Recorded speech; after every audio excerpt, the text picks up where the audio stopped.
dengan dengan biaya yang murah gitu. Jadi mungkin perbandingan itu cuma 10% kalau dia ikut bimbel gitu.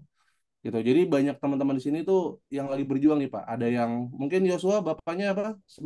Dari keluarga apa sekarang? Dari pendeta. Oke, dia Yosua dari keluarga pendeta, kemudian Genta dari keluarga petani itu ya, buruh tani timun di Sukabumi. Banyak juga ya orang-orang yang dari kelas menengah bawah gitu ya, mungkin keluarga yang finansial kurang sehat, tapi dia itu punya semangat banget gitu untuk kuliah saat ini.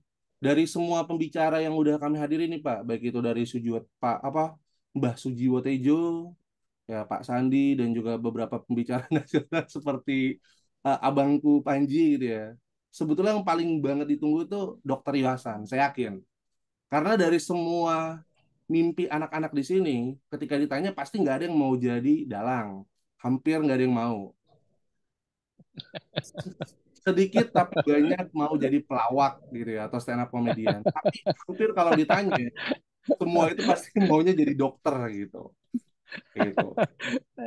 Yang saya heran itu menghadirkan mahasiswa kedokteran itu agak susah. Justru malah saya nggak expect banget gitu bahwa kita bisa ngadirin malah ya ini apa neuroscience yang selalu saya tonton nih channel apa di setiap podcastnya baik itu podcastnya Mbak Sujiwo, terakhir juga mungkin saya nonton dari apa Pak Gita gitu ya. Jadi ini mungkin kita nggak bahas tentang kesehatan sih ya teman-teman semuanya, tapi kita bahas tentang ya kita bahas tentang mimpi deh kayak gitu.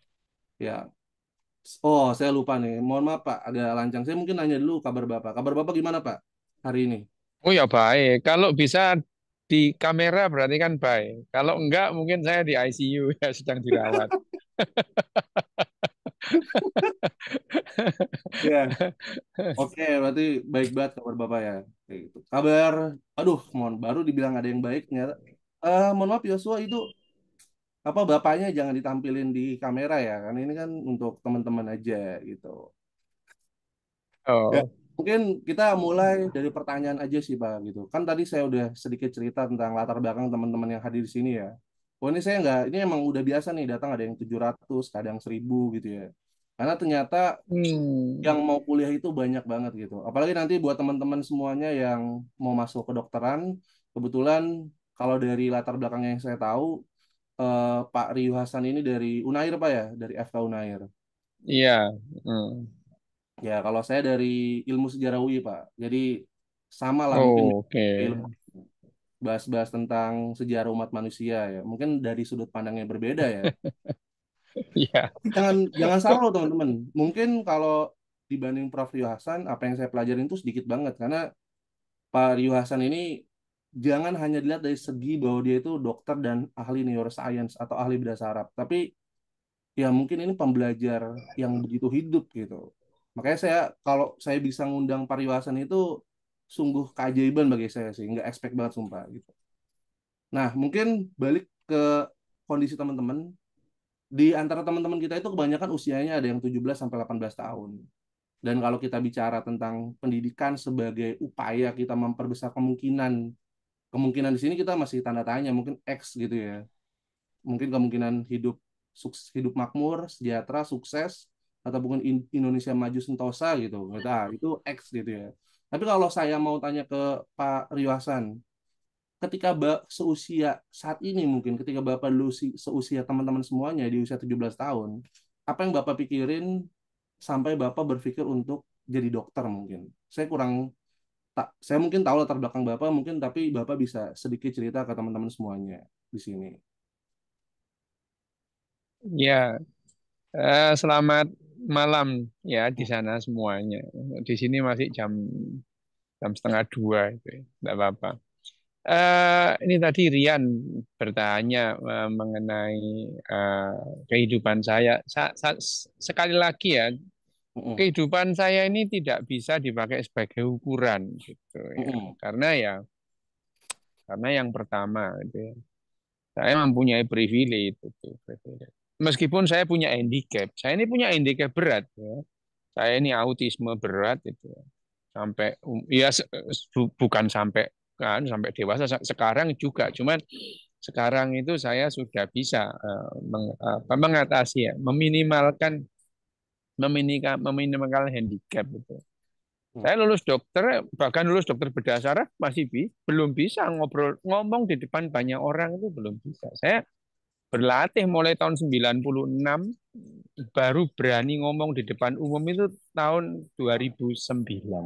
Jadi 13 tahun saya belajar ngomong supaya di depan orang itu bisa bisa orangnya itu tidak jengkel. Karena dulu setiap kali saya ngomong orang itu marah gitu ya. Marah. Orang marah. Jangankan orang lain, mak saya aja, ibu saya, mama saya itu kalau saya ngomong dia marah kok gitu. Nah, kalau pertanyaannya Rian tadi itu, Hmm. waktu saya seusia kalian ini umur 17, 18 itu. Terus sekarang usia 64 ya. Eh, kalau seusia kalian itu 17, 18 gitu. Apa yang saya pikirkan untuk sekolah? Gak ada sih. Emang gak ada beneran gitu. Saya senang semua pelajaran gitu. Saya senang semua pelajaran. Tidak ada pelajaran yang saya kesulitan, nggak ada itu. Semua saya bisa gitu. Bahkan waktu saya apa namanya ngisi formulir masuk perguruan tinggi itu ini milih apa ya gitu. Milih apa gitu. Sementara sebetulnya saya itu nggak boleh masuk masuk yang lain selain IAIN. Dulu namanya IAIN ya, sekarang UIN Ya, gitu ya. jangan belum. Orang tua saya itu memang dari skolar ya, dari skolar ya, kalangan terpelajar agama Islam. Ya, ya, ya tinggi lah, memang skolar gitu. Dia mengharapkan saya itu ya masuk apa namanya IAIN terus sekolah ke Al Azhar kayak dia gitu ya. Tapi saya itu sejak umur 11 12 tahun sudah ilfil sama yang namanya agama itu. Jadi ya udahlah ya saya itu mendalami sains gitu. Jadi waktu saya lulus SMA itu ya enggak punya gambaran mau sekolah apa gitu ya. Pengennya ya apa saja saya bakal bisa deh itu ya. Saya merasa begitu karena saya jangan dipakai ukuran. Saya ini memang saya apa namanya punya handicap berat gitu ya dengan autisme saya sampai kelas 5 mendadak sekolah itu ya kelas 5 itu pun karena sekolahnya mbah saya kan. Ya, kalau bayangkan ya kalau kalian nggak punya mbah untuk sekolah autisme kan ya nggak bisa gitu. Ya, ya apa namanya sekolah homeschooling di zamannya ya homeschooling diajari semua. Saya kelas 6 SD itu belajar kalkulus itu. Belajar kalkulus itu kelas 6 SD ya kelas 6 SD. Waktu SMP kelas 2 saya paham yang namanya mekanika kuantum itu saya paham bahwa yang namanya mekanika kuantum itu bisa dihitung tapi nggak bisa dijelaskan saya juga paham. Bisanya dihitung. Orang mau ngomongin mekanika kuantum pakai penjelasan nggak bakal bisa. Bisanya itu dihitung gitu ya, dihitung. Nah, eh, ya dengan handicap saya sekaligus privilege saya gitu ya. Saya punya privilege. Saya itu darah biru pesantren, darah biru keraton gitu. Jadi itu privilege itu ya. Eh, nggak bisa dipakai ukuran. Jadi tapi kalau pertanyaannya Rian tadi sederhananya adalah apa yang dipikirkan, saya pikirkan pada saat lulus lulus SMA itu, saya nggak mikir apa-apa mau sekolah apa ini ya. Pokoknya nggak mau IAIN lah gitu ya. Itu aja moh lah, belenak saya itu ya. Udah, lalu dari Oke. umur 3,5 tahun sampai sampai saya nyantri itu sampai sampai lulus dokter saya itu nyantri. Nah, ya nggak apa-apa itu memenuhi janji karena saya tetap akan di pesantren sampai saya bosen gitu ya. Jadi saya lulus kedokteran itu saya baru lulus dokter baru berhenti nyantri karena saya harus ke mana ke Kalimantan gitu. Di tengah hutan nggak ada pesantren. Ya udahlah ya gitu. Nah, tapi eh, Hmm. waktu saya milih itu saya betul-betul nggak punya pilihan apa ya ini. Cuman waktu itu saya berpikir Karena kalau saya mau sekolah ke luar negeri, disekolahin sama orang tua saya, asalkan ya itu tadi sekolah usuludin gitu ya, sekolah filsafat agama. Kalau sekolah yang lain-lain enggak gitu ya. Nah, saya kan pengennya sekolah yang lain gitu ya. Cuman ya nggak kepikiran mau sekolah apa, pokoknya nggak agama deh gitu. Itu ya. Jadi saya pikir waktu itu apa saya sekolah di UGM ada buka yang namanya teknik nuklir gitu ya, Fakultas Teknik Nuklir. Loh, aku sekolah teknik nuklir loh, di Indonesia itu enggak ada reaktor nuklir lah. Saya nanti kerja apa gitu. Terus saya suka astrofisika, seneng banget saya itu astrofisika itu. Apa saya masuk astronomi lah? Iya kalau saya kerja di NASA, lah kalau di Indonesia ngapain saya ngitung bintang itu? Terus banyak lah, akhirnya sampai sampai detik-detik terakhir, hari terakhir, jam-jam terakhir mengumpulkan formulir batas akhir itu, baru saya mikir, wis yang jelas saja wis lah ya. Kalau kalau di Indonesia itu sekolah sekolah misalkan pertanian bisa jadi direktur bank gitu ya, kerja di bank. Sekolah sekolah teknik juga nggak harus jadi engineer gitu ya. Ya wis lah itu ya. Saya milih kedokteran. Dan itu detik-detik terakhir saya nggak pernah mikir kedokteran aja enggak itu ya. Ya detik-detik terakhir saya ambil kedokteran. Nah, selama di kedokteran pun saya ini juga mikir ini sekolah apa sih ini gitu ya. Ini sekolah. Iya, ini apa sih gitu itu. Apa tuh ya gitu ya. Pikir-pikir ya, ini kedokteran itu alah gitu ya. Ya saya baru paham yang namanya kedokteran itu sebetulnya keyakinan bukan sains gitu ya. Buat ribuan tahun orang dokter-dokter itu berpegang pada keyakinan bukan pada bukti-bukti sains itu. Jadi ya jadi dokter itu ya biasa bilang menurut saya, menurut profesor ini, menurut lo yang benar itu yang gimana gitu. Itu saya sering protes itu ya, sering protes keras terhadap guru-guru saya gitu ya.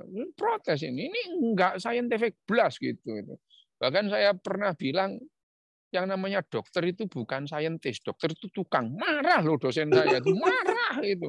Marah loh, iya loh kalau saintis itu bukan saintis, memang dokter yang saintis ada, tapi pekerjaan dokter itu tukang. Dia itu bekerja sesuai dengan petunjuk-petunjuk yang ada ya, manual booknya standarnya, SOP-nya.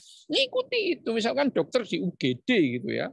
Kalau ada orang sakit datang dilakukan apa? Diperiksa A, B, C itu otomatis dia lo ditanya kenapa gitu itu. Emang aturannya gini gitu. Oh, Nah, kayak ya, kayak gini nggak sih dok apa? Mohon maaf ya, kayak contoh misal kalau ya, kita dokter umum nih, kita kan ditanya ya misalnya ya, keluhannya apa gitu. Oh, tenggorokan sakit, mata berkunang-kunang, kepala pening. Apakah itu sebetulnya kayak prosedur juga gitu? Wah, ini iya, dari tanda-tanda ini, oh ini betul. priang gitu misalnya gitu. Betul.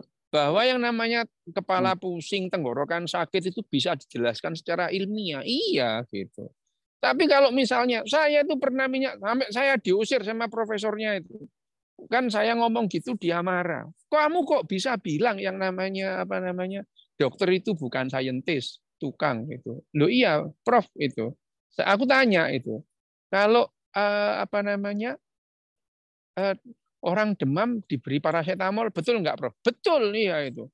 Cara kerjanya paracetamol gimana? Dia diem, marah dia. Lu enggak apa-apa, Prof. Banyak orang yang lupa. Waktu semester 5 dikasih tahu, tapi pada saat lulus ujian cara kerja paracetamol itu lupa gitu. Jadi dokter memberikan paracetamol itu karena biasanya dikasih itu. Dia tuh lupa cara kerjanya paracetamol ngeblok asam arakidonat supaya 4 derivatnya itu nggak terbentuk gitu. Ya orang-orang gila kayak saya kan memang inget, tapi kan banyak orang yang nggak inget gitu. Karena yang namanya paracetamol tuh ngeblok asam arakidonat supaya tidak terbentuk 4 derivatnya gitu.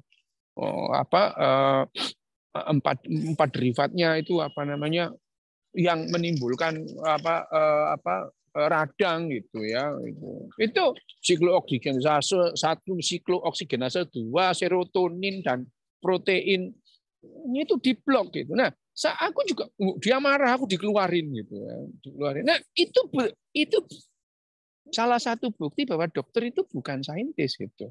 Kita bekerja itu sesuai dengan SOP-nya itu. Misalkan tenggorokan sakit dikasih obatnya apa gitu. Belum tahu itu yang namanya infeksinya apa. Loh, tapi kerja dokter memang begitu. Berdasarkan apa? Ya berdasarkan statistik gitu. Tapi dokter juga tidak semua belajar statistik, ngikutin aja itu. Coba loh kalau kamu nggak percaya ya Rian, kamu Mm-mm. periksa ke dokter ya, terus kemudian kamu dikasih Panadol atau paracetamol. Dok kerjanya paracetamol, kamu dilempar asbak kamu itu. Nggak tahu dia itu. Ya itu ya, tapi kembali lagi bahwa Ya. kalau pertanyaannya seperti itu adalah ya eh, saya milih kedokteran, saya apa Mm-mm. namanya saya sekolah itu lebih banyak kebetulannya gitu ya, banyak kebetulan. Nah memang kehidupan itu ya lebih banyak kebetulannya itu, hanya saja ya itu.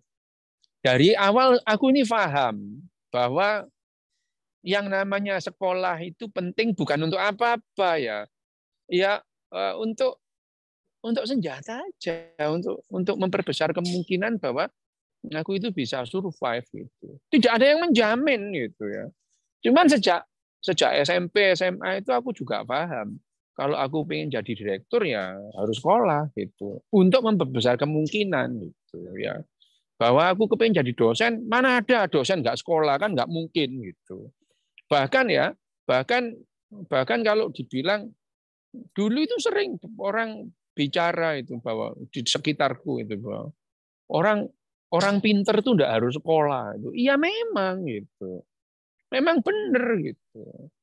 Ya, tapi bahkan ada yang bilang istilah bahwa yang namanya orang punya ijazah itu tidak menandakan dia pinter, tapi menandakan dia pernah sekolah. Itu Mm. kata-kata itu sudah pernah ada sejak dulu dan saya jawab selalu gini. Loh, yang diperlukan itu bukan pinternya tapi ijazahnya itu. Ya, loh, iya. Iya. Saya waktu SMA itu orang yang berijazah itu tidak menandakan dia pinter, tapi menandakan dia pernah sekolah gitu. Loh lah iya memang itu. Yang Makanya banyak diperlukan itu bukan pinternya, tapi ijazahnya itu. makanya banyak Bahkan untuk kayak itu ya. Kayak apa? Kayak ungkapan yang sering banget kita dengar tuh kayak kayak anak-anak sekarang nih kan sering banget ngomong di Twitter tuh kayak wah kayaknya gue 12 tahun sekolah tapi kayaknya nggak 12 tahun belajar juga gitu. Jadi kayak dia rutinitas aja gitu gitu. ya memang sih gitu. Sekarang loh Rian ya, Ya. kebanyakan orang di sekolah itu pengen cepat keluar. Baru mulai pengen cepat bel kemudian. Itu hampir semua lah gitu. Hanya orang-orang gila yang menikmati jam demi jam kayak saya ini ya. Itu memang dulu waktu sekolah itu saya menikmati sekolah sambil menikmati membuli guru gitu ya. Jadi ya ini memang ya udahlah ya saya jangan Ya. dipakai ukuran tapi pemikiran bahwa yang namanya sekolah bahwa anak sekolah itu pengen baru mulai pelajaran pengen bubar itu sudah biasa semua gitu hampir semua lah ya itu baru mulai pelajaran pengen ini kapan gantinya bel gitu ya bel ganti itu begitu kapan sih pulangnya gitu aja terus tiap hari ya selama 12 tahun itu yang terjadi. Jarang anak yang kemudian detik demi detik di sekolah itu apa namanya menikmati itu apalagi yang sudah mulai pacaran gitu ya lo pengen cepet-cepet gitu ya pengen cepet-cepet keluar gitu itu hal-hal yang itu tuh lumrah hanya saja sekali lagi secara statistik loh ya secara statistik yang namanya kita memperbesar kemungkinan ya kita mengikuti pendidikan-pendidikan formal gitu. Ya itu it- Mm-mm. itu saya paham. Saya melihat itu sejak SD, SMP itu iyalah ya gitu. Enggak mungkin lah ya saya itu jadi dosen tapi enggak kuliah kan enggak mungkin gitu. Mm. Saya enggak mungkin jadi dokter kalau enggak kuliah gitu. Enggak mungkin gitu. Enggak mungkin gitu. Bahkan Jadi sebetulnya insinyur kalau enggak sekuliah juga enggak mungkin gitu.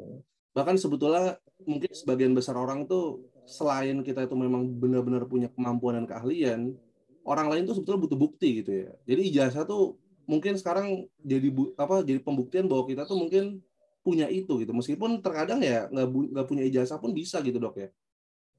Iya, gini loh. Pembuktiannya ini kan sudah jelas. Hmm. Kamu punya ijazah itu, kamu itu ujianmu lulus ujian yang namanya ujian formatif, sumatif, terus kemudian tengah semester, itu kamu jalani. Semua orang akan menjalani itu. Dan itu bukti kamu mempunyai kapabilitas, kemampuan. Paling enggak ya lulus gitu ya, lulus matematika, lulus itu ya. Itu ya. Jadi nggak mungkin lah kamu itu lulus SMA kalau tidak paham yang namanya kalkulus. Nggak mungkin orang kamu tuh SD aja di SMP aja diajari kok yang namanya diferensial, integral. Lu kan ada gitu. Kamu akhirnya sekolah IPS, waktu SMP kamu belajar itu kalkulus itu, algoritma itu kamu belajar meskipun ya lupa, nggak apa-apa. Tapi kan kamu pernah lulus itu. Karena kalau kamu nggak lulus matematika, nggak lulus SMP kamu gitu. Ya, jadi kamu punya ijazah SMP itu bukti loh. Aku ini pernah loh belajar kalkulus, pernah belajar algoritma segala gitu ya. Nah, itu yang seringkali diabaikan ya, seringkali bahkan orang-orang yang sudah lulus itu ya ngomong-ngomong kayak gitu itu. Lah ya enggak lah ya itu. Bahkan ada yang ngomong, dia bilang gitu ya, biasanya orang yang sukses tanpa sekolah gitu ya. Sukses tanpa sekolah itu ya hidupnya berkecukupan tanpa sekolah. Ada banyak, banyak itu dalam artian nggak satu gitu ya. Tetapi kalau ya banyak itu berarti nggak satu gitu ya. Banyak itu bisa dua, bisa tiga. Tetapi kalau di jumlah gitu ya, dari sekian banyak orang yang hidupnya apa namanya cukup gitu, lebih banyak yang ya mereka sekolah semua gitulah. Lebih banyak yang sekolah. Jadi dari awal dengan pendapat bahwa sekolah itu penting yang kalian sampaikan tadi, saya setuju karena memang faktanya seperti itu. Karena yang namanya sekolah itu ya memperbesar kemungkinan supaya kita bisa hidup lebih layak gitu. Oke. Itu aja gitu. Gitu. Ya mungkin kita langsung coba ya dari apa? Dari orang Bogor mungkin Yosua mungkin ada pertanyaan atau open discussion yang mungkin bisa dikasih ke Prof. Kok Prof sih? Mohon maaf Dokter Yohasan. Tapi udah Prof sih ini.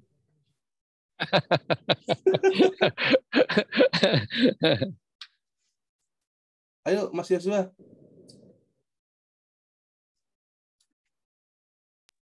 Oke, selamat malam dokter. Selamat malam. Oke, sebelumnya perkenalkan nama saya Yosua Tarigan. Saya posisinya sekarang tuh masih mencoba untuk masuk ke universitas yang saya pengen gitu, yang saya impikan gitu. Nah, eh, pertanyaan saya nggak jauh dari pernyataan yang dokter tadi sampaikan. Kalau misalnya kenapa kita harus sekolah, ya simpulan yang saya dapat saat tadi dari yang dokter sampaikan adalah supaya kita berjaga-jaga untuk ke depannya kan.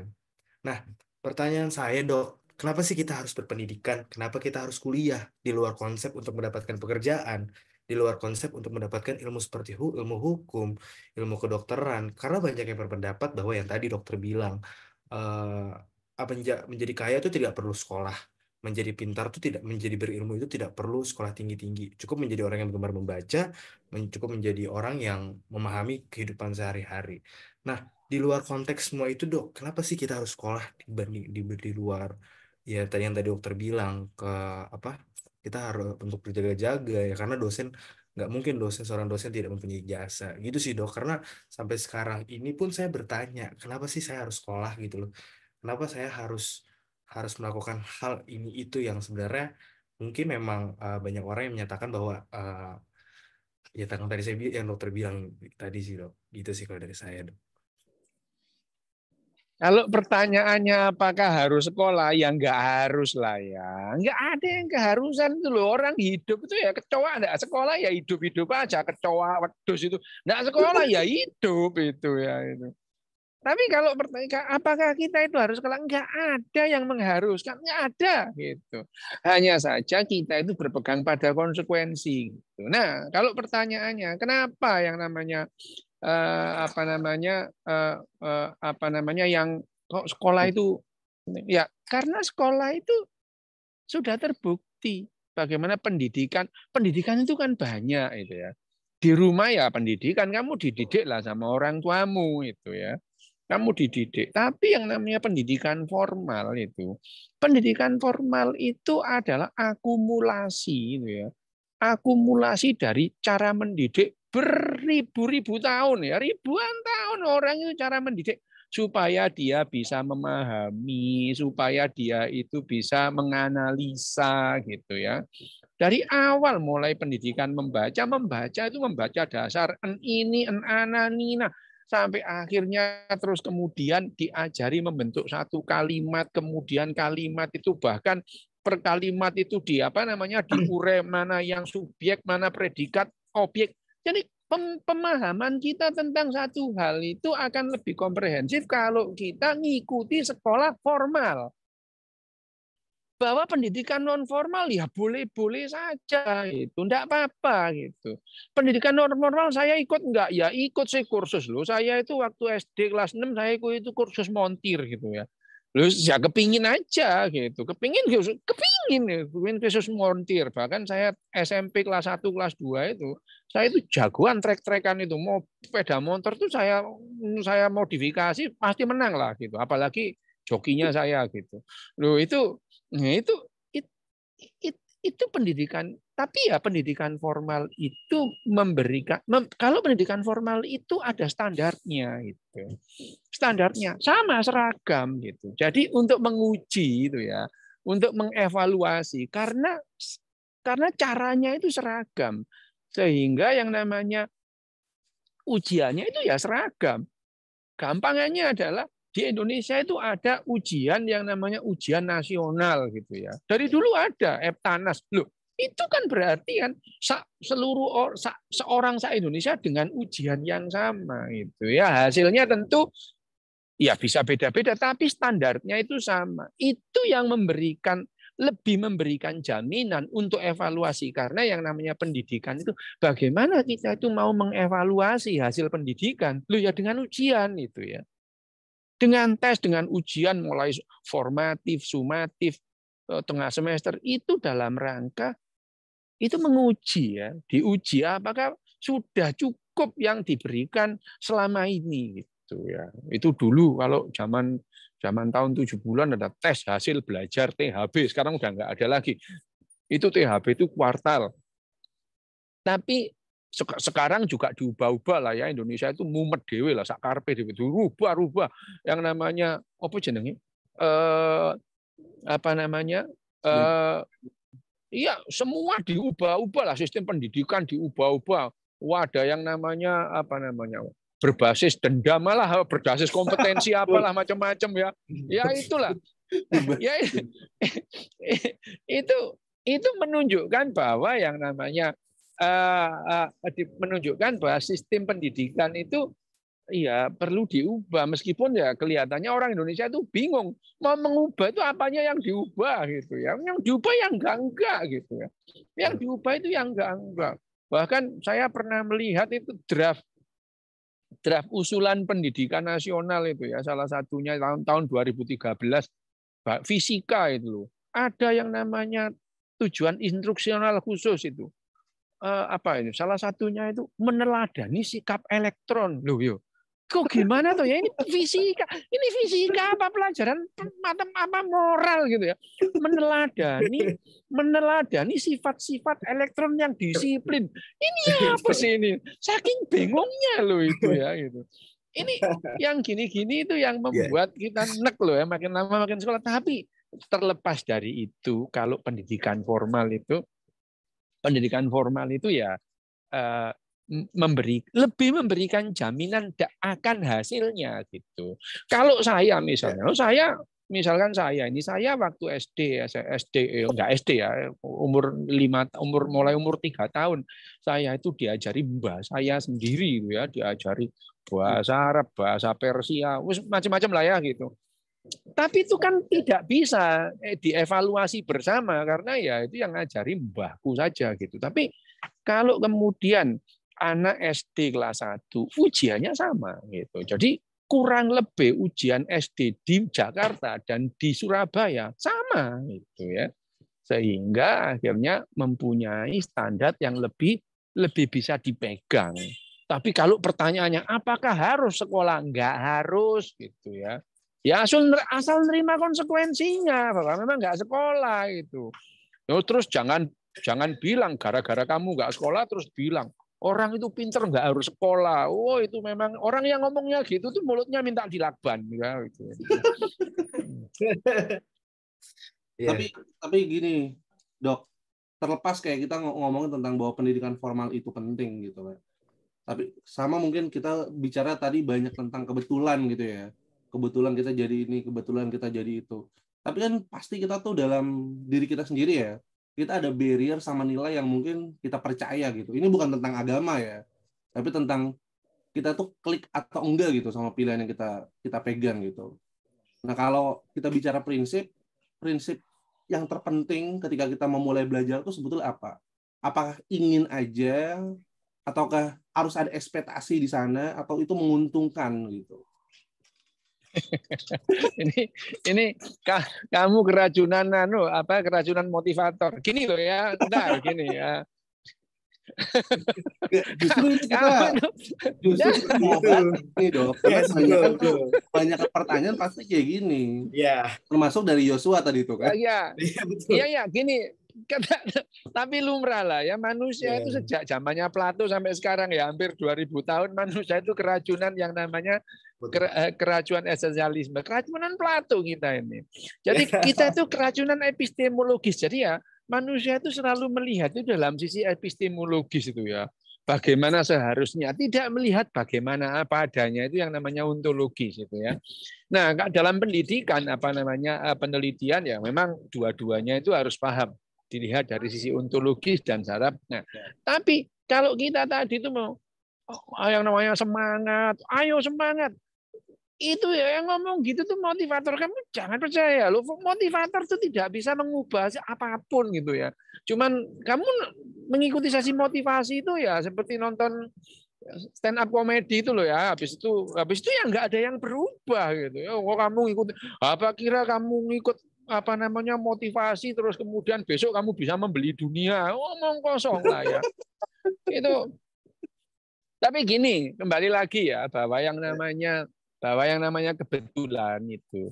Kebetulan itu ya memang kebetulan, hanya kan gini ya yang namanya kebetulan. Misalnya ya, ini gambarannya kalau kamu melempar dadu, keluar angka 1, keluar angka 2, keluar angka 3, itu kebetulan itu. Ya, kebetulan itu. Tetapi kalau kamu melempar dadu itu 1 juta kali itu kalau dihitung satunya itu keluar ya 1, 2, 3, 4, kalau di total itu masing-masing mendekati 1 juta dibagi 6 gitu. Gitu loh ya. Itu yang namanya memperbesar kemungkinan. Jadi kalau misalnya yang lempar dadu, ini adalah termasuk bagaimana kita cara memandang satu kejadian. Kita sering dibohongi lah ya, dimotivasi dengan semena-mena itu ya. Itu ya, dimotivasi dengan semena-mena. Misalnya kalian itu kan sering dimotivasi, tidak ada yang tidak mungkin. Itu ya, orang yang bilang begitu itu sini mau tak lakban aja mulutnya, nggak ada lah ya gitu ya. Enak aja, nggak ada yang tidak mungkin. Yang tidak mungkin itu banyak gitu ya. Kalau sama, kembali ke dadu tadi, kalau kamu melempar sebutir dadu, mau keluar angka 9, mungkin enggak. Loh ya enggak mungkin, Jainal itu cuma 6 gitu ya. Itu. Ya enggak mungkin loh, bedadu itu cuma 6 gitu. Jadi kalau ngelempar dadu, kamu berharap keluar angka 8, ya geblek aja kamu gitu ya. Enggak ada gitu ya. Enggak mungkin, banyak yang tidak mungkin. Rian ini pulang sampai rumah jadi cewek, mungkin enggak lah, ya enggak mungkin lah gitu ya. Terus kamu mendadak besok jadi dokter, loh ya enggak mungkin, banyak yang enggak mungkin gitu.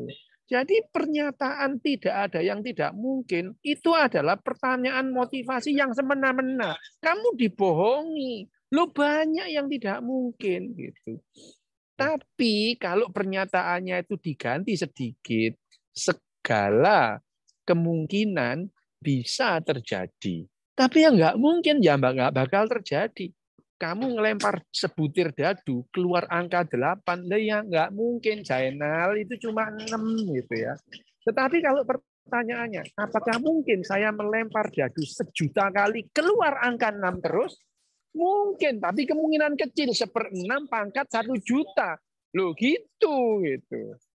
Ya, gitu. Jadi ya, untuk memperbesar kemungkinan supaya keluar angka 6, ya dilempar saking seringnya. Karena kalau dilempar sering, masing-masing itu mendekati 1/6. Itu statistiknya gitu. Jadi sering kali kita melakukan itu dalam rangka memperbesar kemungkinan. Itu loh yang jadi jadi pikiran kita itu ya seperti tadi, kita semangat tok itu ya nggak cukup, keinginan lu itu ada yang namanya kalau saya ingin pasti terjadi, lu jare sopo, kata siapa, nggak ada itu ya. Kalau saya semangat, saya punya keinginan pasti terjadi, lu itu lu katanya siapa, itu ya nggak ada gitu ya. Itu ada yang berprinsip bahwa kalau saya mikir pasti ada parkir kosong, saya akan menemukan parkir kosong. Lu itu lo katanya siapa itu, orang-orang gitu tuh yang mengasih harapan semu sama kalian itu ya. Itu harapan semu, dan harapan semu itu udahlah ya, itu merusak itu. Jadi jangan percaya ya sama motivator gitu. Jadi kalau misalnya kita ngomong seperti tadi ya, berarti itu poin terpenting itu kan keyakinan kita sendiri gitu kan, bukan menaruh keyakinan ya, orang lain. Keyakinan tuh nggak penting sih sebetulnya. Siapa bilang keyakinan itu penting itu? Lo pengetahuan lebih penting dalam hal ini gitu ya. Lo keyakinan tuh boleh-boleh saja, tapi ya pengetahuan itu lebih penting daripada keyakinan gitu.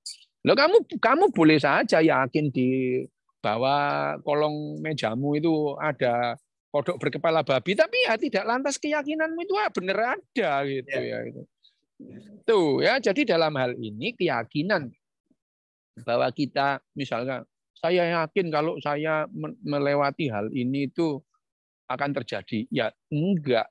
Kita lebih bagus kita paham untuk memperbesar kemungkinan kita mendapatkan apa yang kita inginkan, kita melakukan berulang-ulang gitu ya itu.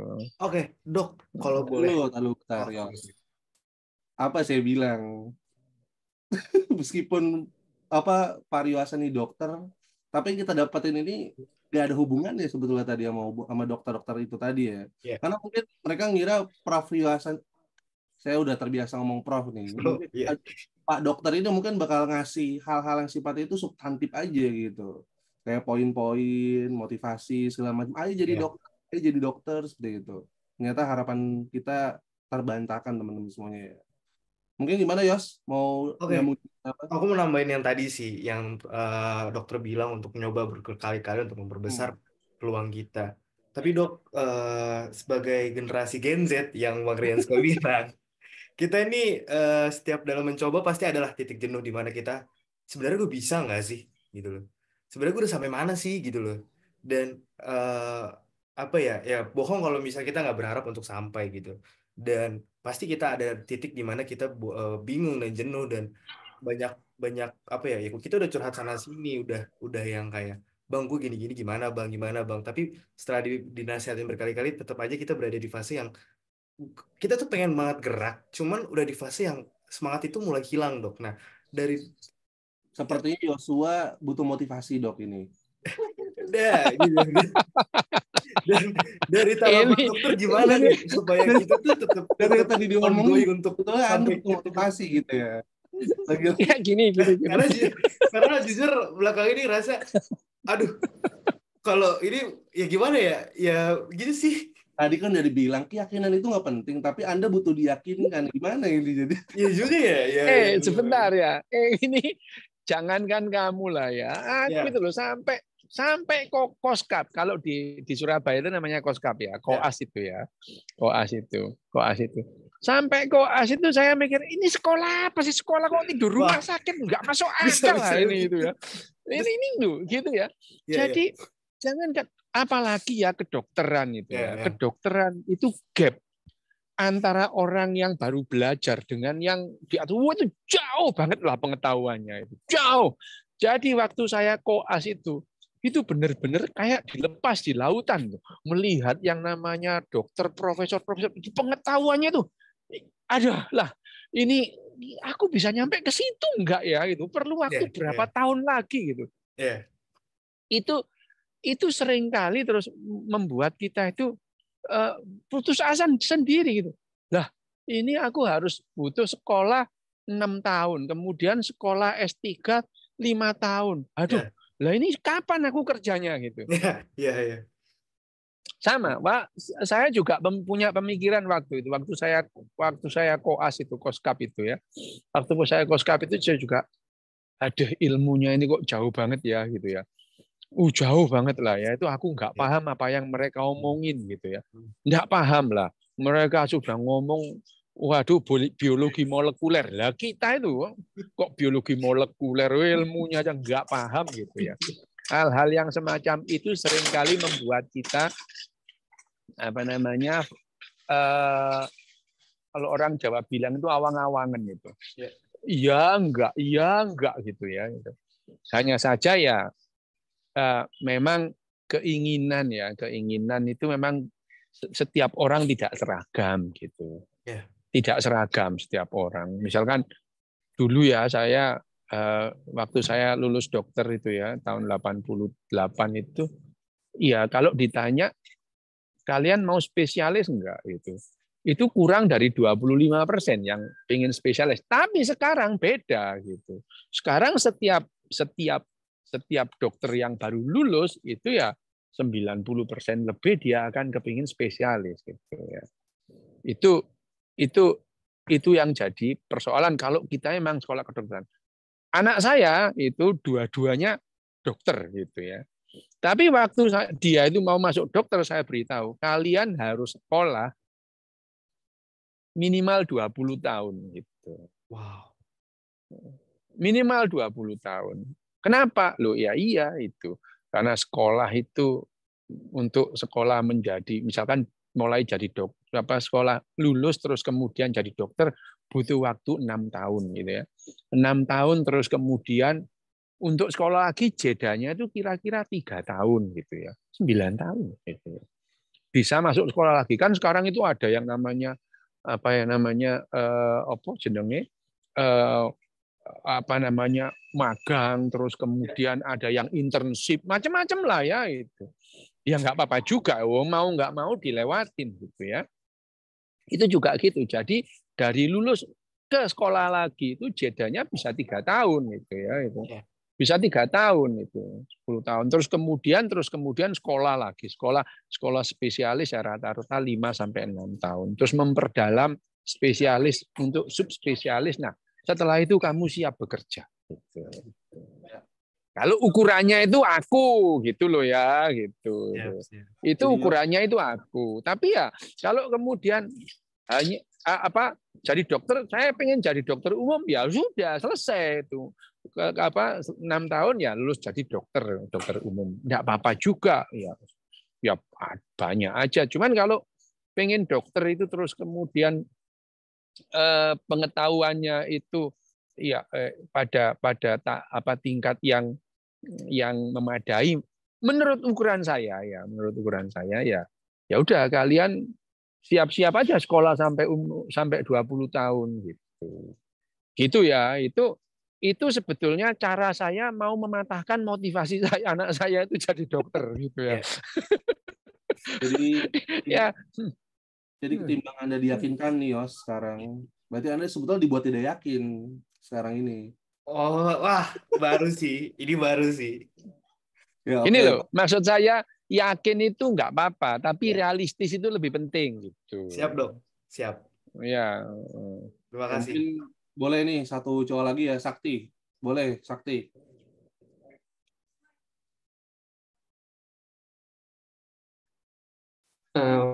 Mbak Engkak, terima kasih Bang kesempatannya. Nama saya Sakti, Pak. Jadi begini Pak Rio, akhir-akhir ini tuh saya resah nih, kenapa di Indonesia nih sangat diskriminatif ya terhadap umur gitu. Seperti yang kasus baru-baru ini terjadi nih di seleksi masuk PTN nih, yang membatasi umur maksimal itu menjadi 22 tahun untuk paket C. Ini bukannya sama saja dengan perampasan hak untuk pendidikan ya? Yang ini melanggar Undang-Undang Pasal 31 Ayat 1. Waduh. Seakan-akan yang umurnya lebih dari 22 tahun itu sudah tidak produktif, nggak punya masa depan, dan nggak boleh itu untuk kuliah, Pak. Sedangkan di luar negeri, saya tidak melihat pembatasan umur yang ketat seperti ini untuk berkuliah. Saya Tapi merasa kebijakan ini justru merampas hak mereka untuk berkuliah. Karena rata-rata yang melanjutkan paket C itu pasti usianya di atas 20 ke atas gitu.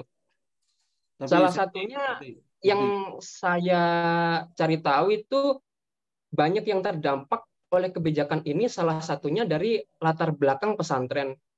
Karena ijazah mereka itu tidak tercatat di Kemdikbud akibat tidak sinkronnya antara Kemenak dan Kemdikbud. Jadi satu-satunya jalan yang mereka tempuh ya paket C gitu. Kemudian gimana yang ingin mau memperbaiki kondisi ekonomi, lalu benar-benar yang tidak bisa menempuh pendidikan formal selain paket C, seperti anak jalanan dan anak terlantar lainnya. Lalu saya mencoba riset-riset nih, Pak. Pada skor PISA, STEM, tingkat literasi, dan banyaknya tenaga ahli, saintis, dan engineer meletakkan Indonesia berada pada peringkat bawah. Nah, hal-hal di atas ini merupakan salah satu faktor penyebab kemajuan negara dari suatu SDM. Tapi kenapa Indonesia memberikan kebijakan aneh yang malah mengurangi kualitas SDM itu sendiri? Lalu bagaimana ingin mencapai Indonesia Emas 2045? Kami pun juga bingung gitu. Gimana sih Pak? Kami bingung harus follow up dan minta bantuan ke siapa mengenai peraturan diskriminasi umur seperti ini. Seperti itu sih, Pak. Sudah, Sakti. Sudah, Pak. Mungkin kepanjangan, Pak, ya. Karena ya sudah saya Enggak apa-apa.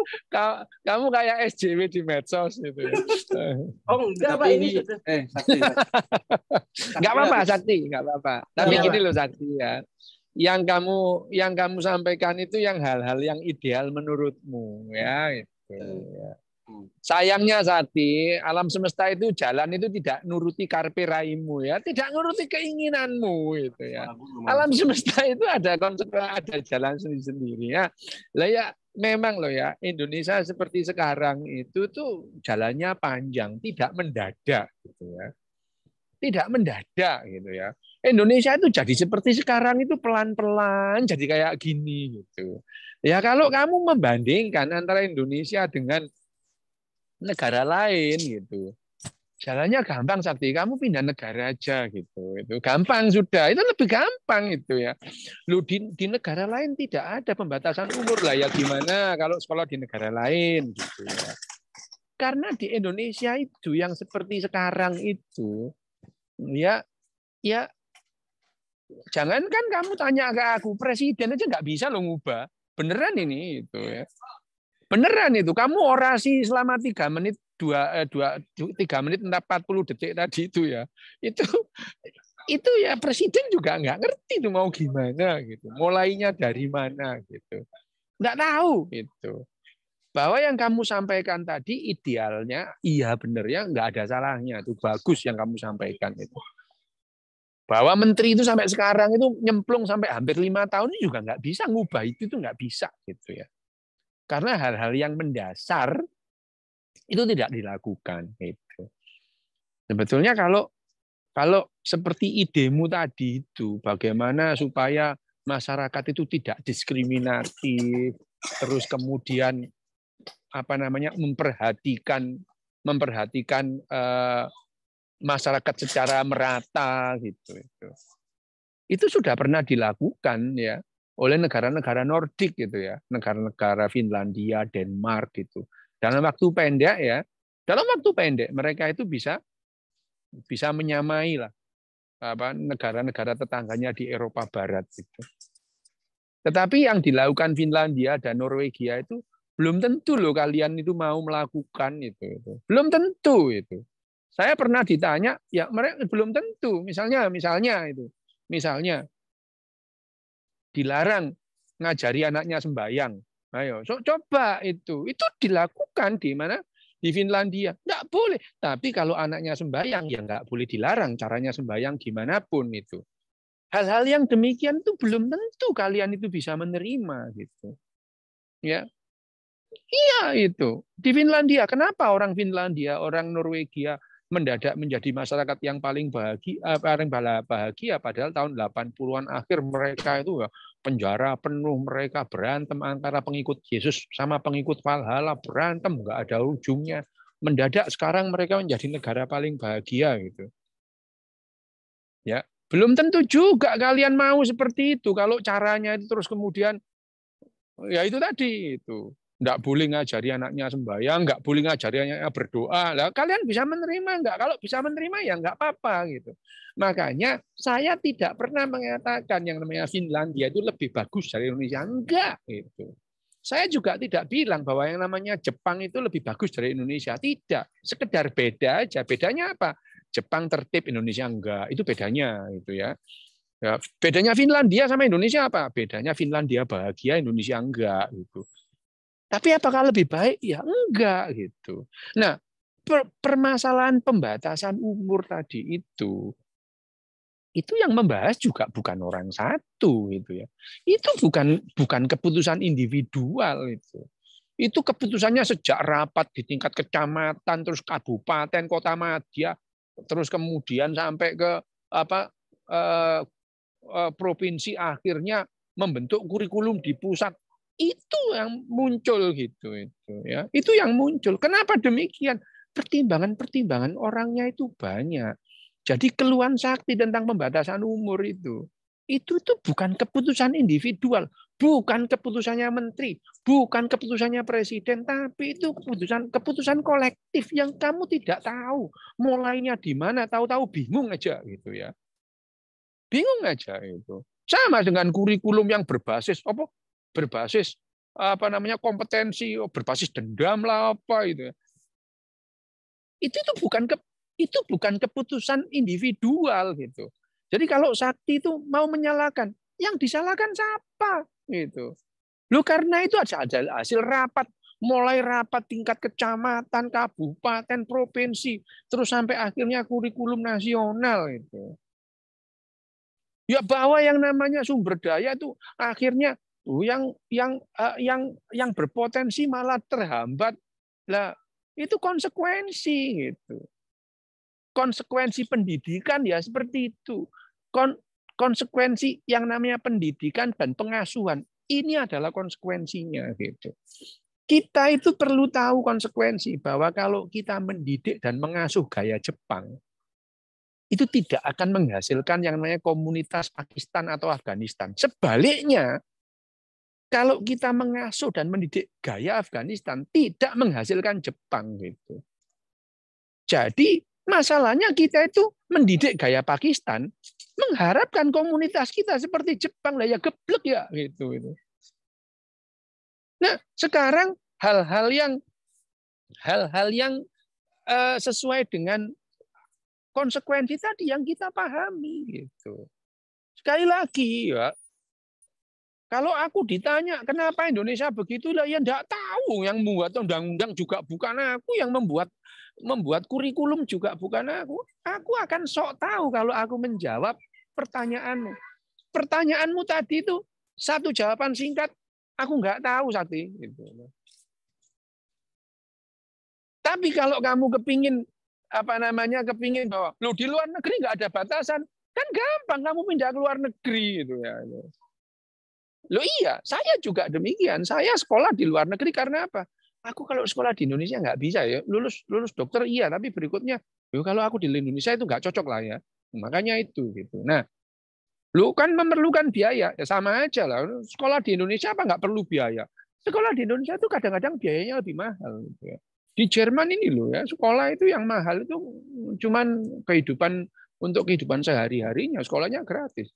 Bahkan itu kalau orang dari Indonesia, meskipun kalau misalkan anak lulusan SMA sekolah di sini ya harus itu ikut student college dulu gitu 1 tahun gitu.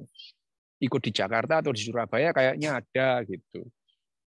Loh, saya di pelosok lah ya itu memang setiap orang itu mempunyai handicapnya masing-masing itu. Dunia nggak adil lah. Mulai kapan dunia itu harus adil itu? Nggak ada lah keadilan itu omong kosong. Makanya kalau ngomong keadilan itu nggak ada lah keadilan. Ada orang yang lahir kaya kayak saya gini, di mana adilnya coba gitu ya? Nggak adil lah dunia ini itu. Jadi kalau kita itu menuntut keadilan itu enggak ada lah keadilan itu. Yang ada ya tadi itu kita memperkecil gap ya, memperkecil gap ya gitu. Tapi keadilan, kalian yang lahir di Papua sama lahir di Jakarta tentu kesempatannya beda. Adilnya di mana lah ya? Sejak kapan dunia harus adil? Dunia itu tidak ada keadilan itu. Yang ada konsekuensi gitu. Kita menerima konsekuensinya. Terus kemudian bagaimana kita memperbesar kemungkinan untuk kasarnya adalah menaikkan namanya strata sosial. Social climbing itu adalah kehidupan kita sehari-hari. Naturalnya memang begitu gitu ya gitu. Hanya sekedar kamu pakai peci itu apa sok-sokan apa religius itu ya kamu ya social climbing juga. Nah, sekolah ini dalam rangka social climbing juga, ini kasarnya ya gitu. Kasarnya itu bahwa tadi saya ngomong bahwa memperbesar kemungkinan untuk hidup lebih layak. Lah apa kalau itu bukan social climbing namanya gitu ya. Ini secara epistemologis loh ya, dan saya ngomongnya ontologis ya, itu saja gitu. Memang saya waktu dihubungin ya ngomong ya, loh, ini nggak salah apa ngundang saya karena mulut saya itu kalau ngomong nyakitin perasaan ya. Kalau kalian gini ya, kalau kalian ini jengkel atau marah dengan kata-kataku itu kalian orang normal gitu ya. Karena kebanyakan orang itu marah kalau dengerin omonganku yang sengak gini ya gitu.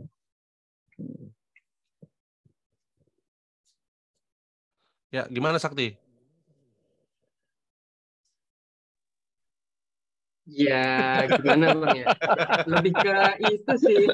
Kalau misalnya jawabannya yaitu kan Pak Dokter memang realistis ya, mungkin karena memang ada privilege dan lain sebagainya. Cuman kasihannya itu karena Indonesia kan pemerataan pendidikannya juga sangat jauh, ketimpangan juga jauh. Jadi ekonominya tuh yang rendah juga banyak, yang teredukasi juga rendah gitu loh.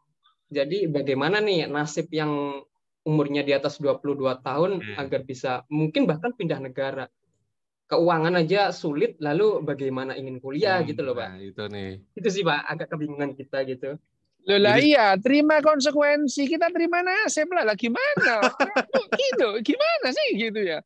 Lah ya memang nggak ada jalan keluar ya sudah gitu. Tapi gini loh ya, yang namanya kehidupan itu kan tidak hanya sekolah. Kalau kamu sekolah terus mendapatkan hambatan sana sini, apa hidupmu berakhir? Kan tidak gitu. Lo kehidupan itu tidak hanya sekolah lah ya gitu ya, itu gitu. Jadi kalau kemudian kesempatan kita untuk sekolah tertutup, hidupmu tidak berakhir itu. Hidupmu itu ada ya, hidup dengan cara yang lain gitu ya. Ya itu tadi ya, misalnya kalau seandainya lo untung lo saya ini lahir di tengah keluarga yang terus kemudian saya hidup di kota yang memungkinkan lah saya itu sekolah kedokteran itu. Kalau misalnya saya lahir ya, di Kabupaten Sangau-Ledo sana di Kalimantan Barat mulai kecil, lah gimana saya mau sekolah kedokteran di Sangau? Nggak ada kok di sana gitu. Lu nggak adil dong. Lah ya memang nggak adil gitu ya. Nggak adil. Tapi kalau saya misalkan lahir di sana, di mana Kabupaten Pasir, di Kabupaten Pasir, di Pasir Blengkong sana, seumur hidup saya di situ. Dan saya terus kemudian tidak bisa sekolah jadi dokter, lah kehidupan saya kan tidak berakhir. Kehidupan harus berjalan gitu ya. Ya gitu. Wah ini demotivasi. Saya nggak demotivasi ngomong apa adanya supaya kalian nggak ngelantur gitu loh ya itu. Ngelantur bahwa lah iyalah gitu. Ya, tapi kalau misalnya nasibnya kita kan nggak bisa memilih dilahirkan di keluarga yang mana, Pak ya. Kalau Memang misalnya kita iya. dilahirkan di Memang iya, pelosok betul. dan miskin gitu, apakah kita harus pasrah dan tidak bisa menaikkan derajat kita gitu? Nah, Dok, Lah kamu saya mau teriak-teriak juga nggak bakalan jadi dokter. Kamu ya, misalkan kamu lahir di Pasir Blengkong sana seumur saya ingin jadi dokter. Iku loh bapakmu nggak bisa. Kamu teriak-teriak pun ya nggak bisa gitu ya. Kita ngomong deh realistis lah ya gitu. Saya ngomong dari tadi itu ngomong apa adanya. Saya nggak mau meracuni kalian dengan kalian pasti bisa, geblek aja ya gitu itu. Bahwa kalau di antara kalian yang misalnya di pelosok kemudian 1-2 orang mempunyai nasib baik gitu. Ada gitu. Ada tuh ya. Ada dulu waktu saya balik dari Australia terus kemudian ke Surabaya, ada beberapa orang dari Papua dan dari Timor Leste sekolah di UNER. Ada gitu. Itu bernasib baik aja dia gitu. Ya. Tahun 96 saya pulang dari Australia kembali ke Surabaya. Ada mahasiswa dari Timor Leste gitu ya. Sekolah di UNER itu. Ya nggak pinter ya anaknya itu. Itu dia seleksinya gimana dulu dia nasib baik aja gitu. Ya, kalian yang lebih pinter di sini nggak bisa sekolah. Ya nasibnya nggak baik gitu. Ya memang lah ya yang namanya dunia ini penuh dengan kebetulan gitu. Bahwa yang kita usahakan itu tidak menjamin keinginan kita terpenuhi, tapi memperbesar kemungkinan. Bahwa sakti seperti sekarang ini adalah dalam rangka memperbesar kemungkinan sakti itu menggapai cita-citanya. Tapi sakti ya, tapi kalau cita-citamu tidak tercapai, itu masih banyak lah kemungkinan lain gitu. Ya, tidak harus lah bahwa orang itu harus sekolah, tapi bahwa sekolah itu lebih baik, iya itu. Iya, tapi apakah harus? Tidak harus gitu. Tidak ada yang mengharuskan gitu. Ya, bahwa saya seperti ini ya itu disebut-sebut saya old money iyo gitu ya. Old money saya, iya gitu ya. Itu privilege yang saya pegang. Tapi saya ngomong loh ya ini. Saya itu dulu tidak diinginkan saya sekolah jadi dokter. Saya jadi dokter itu kebetulan gitu ya. Ya, iya gitu. Tapi kebetulan juga orang saya sekolah nggak boleh kok sama orang tua saya gitu. Apakah ini terus kemudian privilege? Ya enggak lah ya, nggak boleh gitu. Ya, bahwa yang namanya yang disampaikan Sakti tadi nggak ada yang salah, emang benar semua gitu ya. Benar itu ya. Bahwa ada yang namanya gap di masyarakat kita, iya gitu. Di negara lain, di luar negeri, pertanyaannya ya Sakti yang kamu sebut tadi luar negeri itu kan Filipina, Singapura. Kalau Sudan sama dengan Indonesia gitu ya. Jadi luar negeri mana dulu itu. Yang disebut Sakti kalau di luar negeri itu. Ya, itu kan luar negeri yang lebih yang kamu lebih Timor Leste. Coba kamu pindah ke Timor Leste ya sama kayak gini gitu ya. Di Sudan, di Afghanistan lebih parah lagi gitu. Jadi kalau kita itu ngomong di luar negeri mana dulu Sakti? Sudan, itu tadi mau saya ingetin Uganda, Sakti. itu. Nah itu ya itu. Tapi semangatnya Sakti itu oke lah ya. Aku tidak menyalahkan. Tapi ya sekali lagi yang namanya bahwa kita itu kan tidak adil. Dari dulu ya nggak adil sih gitu ya itu. Nggak ada lah keadilan itu. Keadilan itu ada dalam retorika, dalam tataran idealisme gitu. Raja adil, mana ada raja adil? Raja kalau adil dia turun dari tahtanya, dari masyarakat biasa adil gitu ya itu. Omong kosong lah, itu yang gitu-gitu itu kita seringkali melihat secara epistemologis. Raja harus memperhatikan masyarakatnya. Alah, kalau raja memperhatikan masyarakatnya, dia turun tahta dari masyarakat itu ya. Itu yang gitu-gitu gitu ya. Nah, saya ngomong ya sedikit-sedikit adalah epistemologisnya ya. Tapi ya dalam banyak hal saya berusaha selalu dalam hal ontologis ngomong apa adanya gitu. Bahwa Sakti idenya itu bagus-bagus itu ya. Siapa tahu Sakti itu nanti jadi stafnya Menteri Pendidikan loh ya. Siapa tahu gitu ya. Tapi untuk ke sana ya perlu sekolah memang gitu ya. Paling enggak punya perusahaan gede gitu ya. setara Gojek gitu bisa jadi menteri gitu ya, itu ya. Ya, kalau punya pasar swalayan mini itu ya sulit lah jadi menteri pendidikan gitu. Oke. Kira-kira gitu ya itu. Ya, Genta mungkin gimana Gen? Mau lanjut diskusi? Mungkin ini Bang, ini kita tanyain ke teman-teman yang lain ya. Ya, boleh. Soalnya Coba lu yang apa yang milih coba mungkin. boleh nih, karena aku dari orang Sukabumi kali ya, Bang. Karena ada teman aku Ya. juga dari Sukabumi. Sorry banget nih teman-teman, aku bukan mau apa, tapi supaya yang tadi bahas tentang, kan memang Sukabumi itu jatuhnya kayak daerah yang belum terkenal gitu. Aku pengen tahu dari teman aku ini yang di Sukabumi yang memang pengen banget ke Eva gitu. Ada yang mau ditanyain dari Dena mungkin yang udah raise hand duluan. Sorry.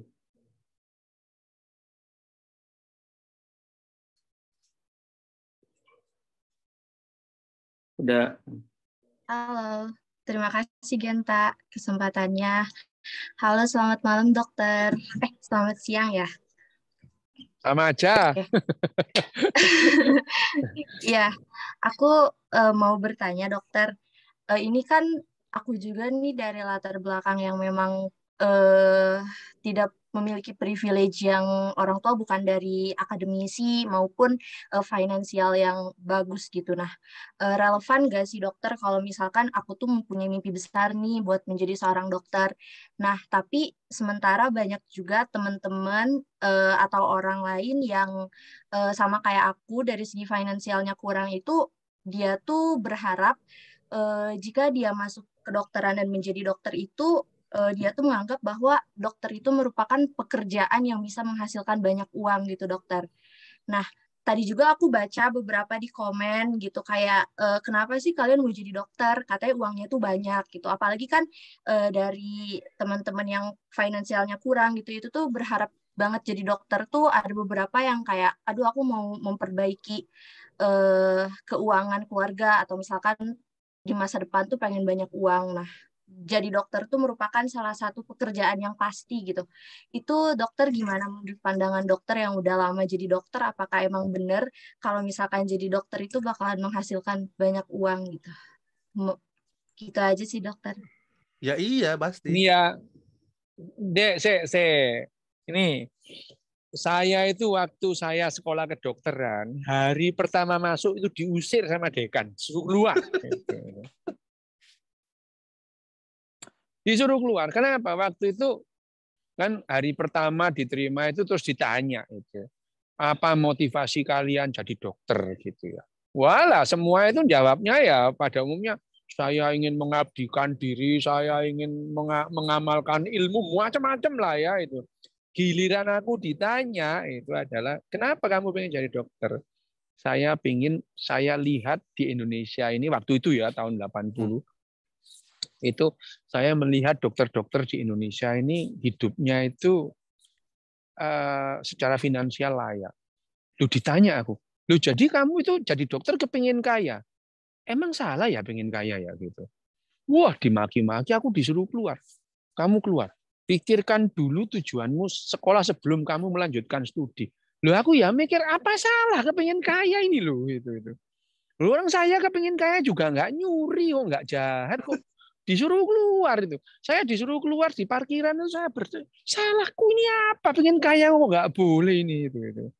Itu loh. Sampai habis itu 2 jam kemudian udah dipanggil. Kamu dipanggil lagi itu. Iya, Prof. Sudah tahu salahmu apa? Salah saya di mana, Prof? Itu. Makin dimarahi saya ini. Loh ya opo ini? Loh yang kaya kok enggak boleh gitu ya. Ini adalah pertanyaan zaman gitu itu kayaknya apa namanya jadi dokter pengen kaya itu tabu. Padahal semua orang waktu itu kaya. Dulu loh ya. Sekarang zaman bergeser gitu ya. Zaman bergeser. Anakku ini pernah gitu ya waktu sekolah apa namanya bekerja sebagai dokter internship itu gajinya itu jauh di bawah UMR gitu ya. Ya itu dokter-dokter yang bekerja sebagai dokter umum gitu juga jauh dari hidup layak. Sekarang loh ya gitu ya. Sekarang ini. Nah, untuk memperbesar kemungkinan ya harus jadi spesialis atau kemudian menjadi direktur sekolah lagi S2 gitu ya. Nah, sekarang tapi bagaimanapun juga jadi dokter itu, kalau sekolah dokter itu ya lebih jelas gitu. Lulus ya jadi dokter, kerjanya dokter gitu ya itu. Tapi ya sekali lagi sekarang beda dengan dulu. Dulu itu dokter itu emang kaya raya, tahun 70, 80 itu dokter itu kaya gitu ya. Sekarang ya sekolah dokter mahal sekarang dokter di Indonesia ya gitu. Terus setelah lulus jadi dokter itu ya gaji dokter itu dari dokter umum ya sama dengan pekerjaan-pekerjaan yang lain itu. Tetapi waktu saya sekolah dulu itu diberitahu bahwa misalkan kuliahnya itu selalu dokter adalah profesi yang mulia. Loh, saya protes, loh nggak ada profesi itu, nggak ada profesi mulia dan profesi yang nggak mulia. Semua profesi ya sama itu. Dokter dan tukang becak itu sama mulianya sebagai profesi gitu. Walah, saya ya jadi bulan-bulanan lah selama sekolah karena saya sering protes itu. Kata-kata seperti itu. Dokter adalah profesi yang mulia loh. Semua profesi ya mulia gitu. Tidak ada profesi yang lebih mulia dari profesi lain, itu enggak ada itu ya. Enggak ada, semua sama itu. Yang menunjukkan semulia apa atau seprofesionalitas apa ya. Kita profesional sebagai dokter ya profesional gitu. Bukan lantas dokter itu lebih mulia dari sopir bemo, yang enggak sama gitu. Sama gitu. Jadi pertanyaan Dena tadi kalau kemudian bahwa kita itu dokter itu terus kemudian secara finansial lebih bagus, ya kalau kamu dari dokter spesialis mungkin iyalah ya itu kemungkinannya kamu lebih besar akan mendapatkan penghasilan yang lebih di atas rata-rata kalau kamu jadi spesialis. Tapi jadi dokter spesialis itu perjuangannya ya nggak ringan gitu. Lo beneran ini itu ya. Selama pendidikan itu kita tidak menghasilkan apa-apa gitu ya. Tidak menghasilkan apa-apa, enggak boleh praktek gitu ya. Kehidupanmu itu keluarga itu nomor sekian gitu ya. Sekolah nomor 1 gitu. Beneran ini. Kamu ya kalau kamu misalnya kamu seorang perempuan punya suami gitu ya. Kamu udah mau jalan-jalan sama suamimu, dipanggil sama seniormu, berangkat kamu sama suamimu ditinggal gitu ya. Emang begitu itu ya. Ya memang begitu. Nah, seringkali orang spesialis itu dianggap sekolah kayak yang lain-lain itu. Sekolah spesialis itu lebih berat dari pendidikan militer itu. Beneran ini gitu. Jadi kalau mau jadi dokter spesialis nanti kalau sudah sekolah kedokteran melihat dokter-dokter yang pendidikan spesialis mulai tahu, kayak gini ya gitu itu. Nah, sekarang itu biasanya orang tidak tahu, taunya ada di dokter itu enak loh. Ya enak kalau sudah jadi dokter itu. Pendidikannya itu mengerikan itu ya. Aku ini ya pendidikan itu ya tadi itu berantem sama guru gitu ya, diusir lah gitu ya. Sekolah spesialis jauh lebih berat gitu ya. Itu yang harus dipahami bahwa akhirnya dokter spesialis itu mempunyai penghasilan ratusan juta 1 bulan. Ya ada yang dapat begitu itu ada gitu. Ada, tapi ya untuk ke situ ya harus menerima konsekuensinya gitu. Harus menerima konsekuensinya. Mungkin di sini belum tahu lah ya. Tapi kalau ada yang anaknya dokter spesialis di sini, tahulah bapaknya dulu waktu pendidikan gimana. Menua anaknya nggak direken ya, nggak dihiraukan, istrinya nggak dihiraukan, yang istri yang cewek juga gitu. Keluarganya nggak dihiraukan gitu. Itu loh ya yang namanya. Jadi ya kalau kemudian akhirnya penjelasan saya itu memberikan demotivasi, ya syukur gitu ya. Syukur gitu. Karena ya dunia ini tidak seindah yang apa yang kamu lihat itu loh ya itu. Ya, iya, kalau kalian terdemotivasi untuk jadi dokter, wah bagus gitu. Karena ya jadi dokter itu yang jadi yang lain-lain juga bisa kok. Kenapa itu ya itu? Emang apa istimewanya dokter itu loh? Saya itu tidak bisa, tidak melihat istimewanya dokter itu ya itu. Gitu loh ya. Lah kamu kira yang jadi penyanyi itu lebih lebih tidak mulia daripada dokter. Oh, jadi penyanyi juga nggak apa-apa. Jadi nggak apa-apa gitu ya. Jadi pedagang ya boleh, kenapa tidak gitu ya. Gitu ya. Jadi ya kalau ada yang terdemotivasi untuk jadi dokter setelah ngomong sama saya, syukur itu ya, bagus itu. Oke. Nggak haruslah jadi dokter itu.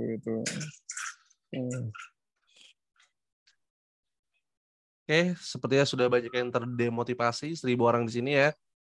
Iya, bagus. Kalau kalian terdemotivasi jadi dokter, bagus. Loh, kamu kira lo ya dokter itu ya, udahlah kita itu nggak butuh dokter banyak-banyak gitu, nggak butuh itu, nggak butuh gitu ya. Yang diperlukan itu ya, misalnya ini loh ya, misalkan rumah sakit.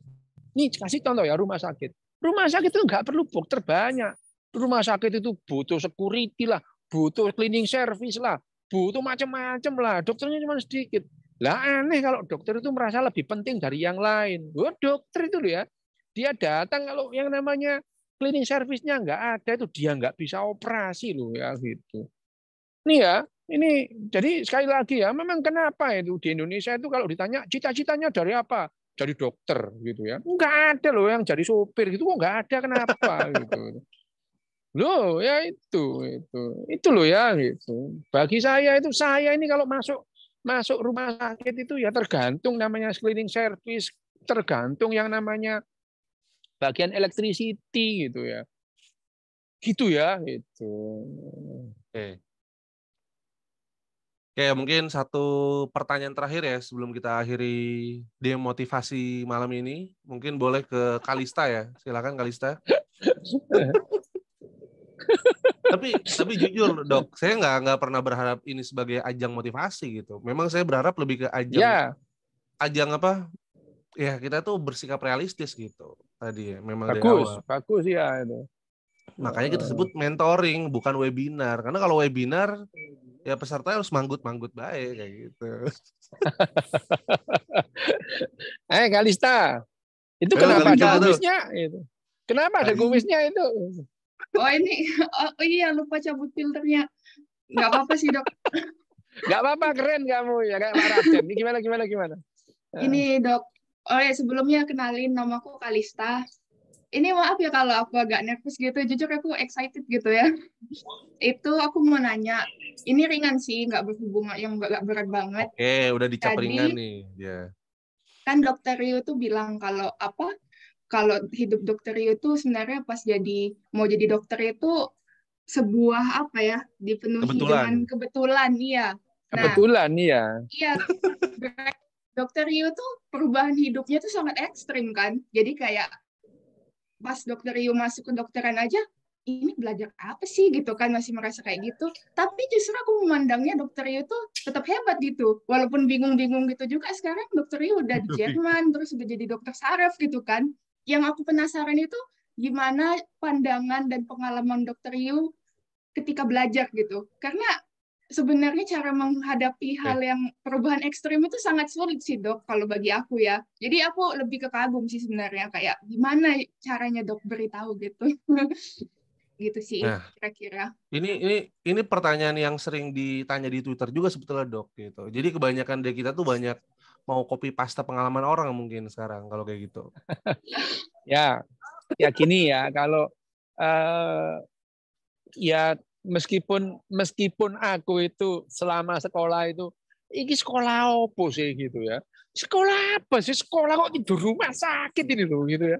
Apa sih ini gitu? Jadi ya dalam hati itu ya aku apa? Cuman setiap kali saya itu kecemplung dalam apa itu ya, apapun itu ya. Saya itu pernah kecemplung dalam perguruan silat ya, pernah kecemplung gitu, tapi ya di silat itu saya belajar benar-benar. Misalkan kamu tahu nggak ya, saya itu pernah ngikuti ritual-ritual yang nggak masuk akal itu, tapi yo kulikutin semua. Disuruh puasa 3 hari 3 malam ya ikut, 7 hari muce ikut, disuruh puasa kum-kum ya ikut, dipendem juga ikut gitu ya. Saya juga pengen tahu emang bener ya orang bisa sakti ya gitu itu. Ya itu tadi sakti nggak pakai nggak pakai belajar ilmu-ilmuwan ya sakti namanya gitu. Lah saya ikuti dah sampai akhirnya kesimpulan ya namanya tenaga dalam itu enggak ada, karena tenaga dalam kalau dikeluarkan ya jadi tenaga luar gitu ya. Dan enggak ada lah, enggak ada itu tenaga dalam itu enggak ada.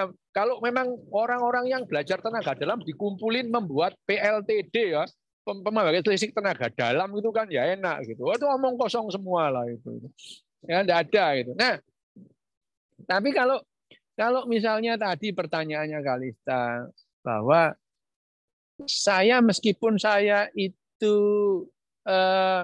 selalu protes gitu ya, selalu protes atau selalu tidak puas itu dengan segala macam, tapi semua itu saya ikuti benar gitu ya.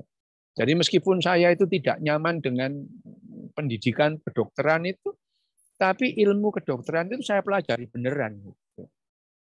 Ya itu. Saya tidak pernah kesulitan atau tidak pernah mendapatkan secara kognitif pelajaran-pelajaran atau saya udahlah saya nggak mau belajar penyakit dalam, enggak, saya pelajari benar gitu ya.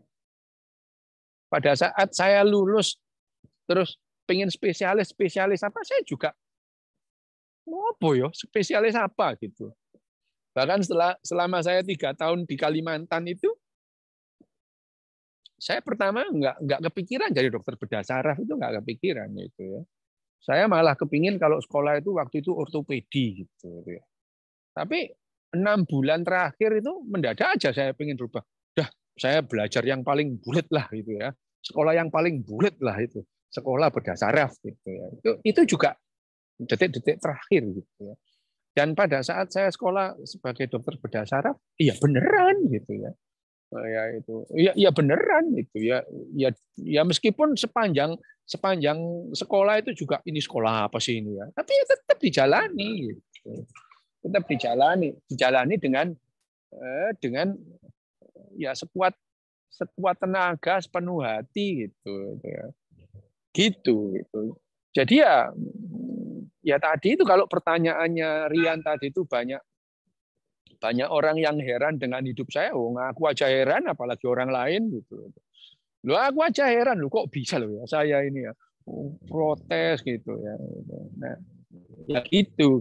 Nah, terus kemudian pertanyaan saya sampai akhirnya ngajar atau kemudian share ilmu di Jerman ya kebetulan aja. Tapi kebetulan itu ya diperbesar kemungkinannya dengan serius, misalnya pengen jadi pengajar di luar negeri gitu ya.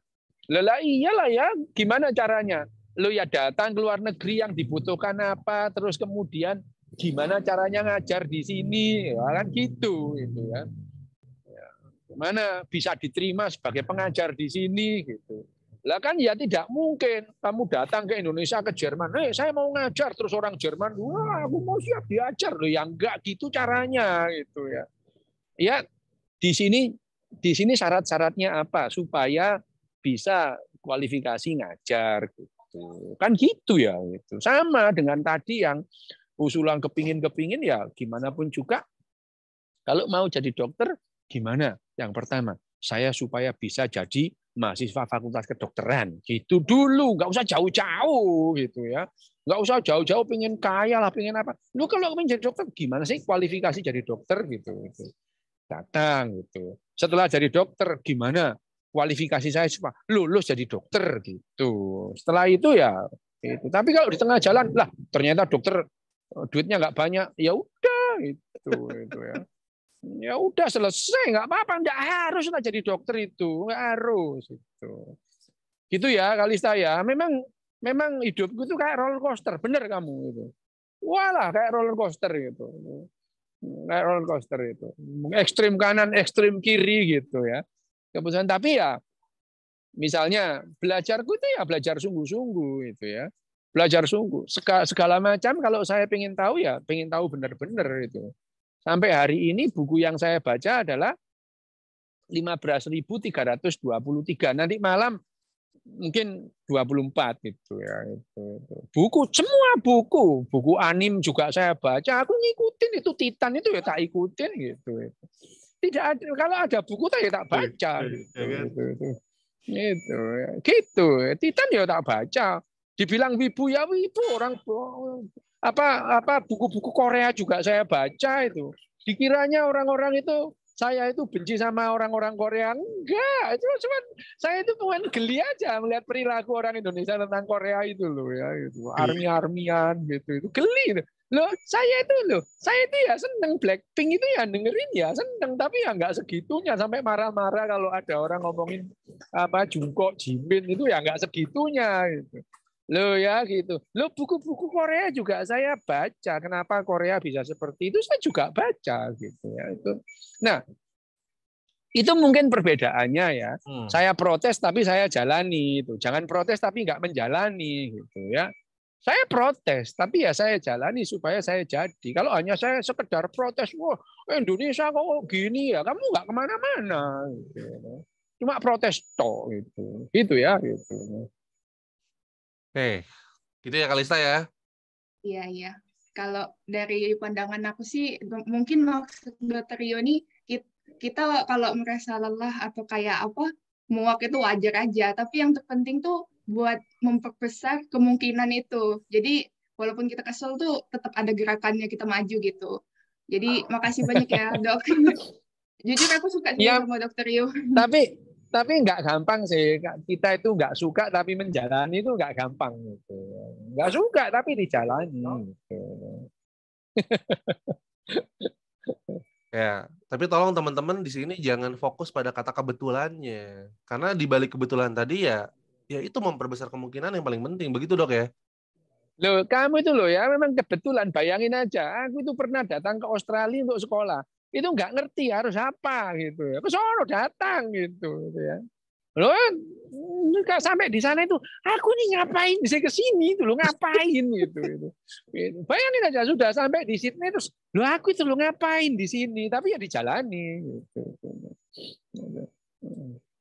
Gitu ya. Jadi ya kebetulan itu iya, tapi untuk memperbesar supaya kemungkinan itu terjadi, ya kita ya punya strategi. Apakah selalu berhasil? Enggak, banyak gagalnya juga aku ini. Gitu.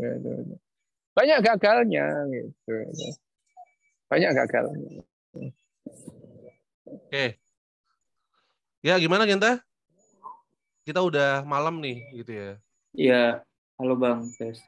Ya. Ini saya dibilang di komentar, wah saya digoreng gitu. Karena katanya nggak kalau apa-apa.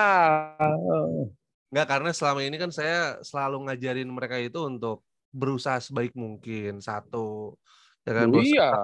Segala kemungkinan itu pasti ada. Karena itu logis gitu. Nah, kan? Itu siapa gitu, itu yang salah. Tidak gini loh. Tidak ada yang tidak mungkin. Ini omong kosong, banyak yang nggak mungkin gitu. Yang kita lakukan adalah memperbesar peluang gitu. Kalau peluang itu maksudnya ngapain gitu loh. Jangan mencoba mencari yang tidak ada peluangnya. Itu. Misalnya saya kepingin jadi juara badminton loh, kenal raket aja enggak kok gitu loh itu ya. Jadi adalah memperbesar kemungkinan. Sekali lagi, buang itu kata-kata tidak ada yang tidak mungkin, itu dibuang itu. Yang ada adalah segala kemungkinan bisa terjadi. Nah, ya, segala kemungkinan, segala yang mungkin terjadi bisa, tapi yang tidak mungkin terjadi ya tidak mungkin gitu. Ya itu. Segala kemungkinan bisa terjadi, tapi yang tidak mungkin ya nggak bakalan terjadi gitu. Ya.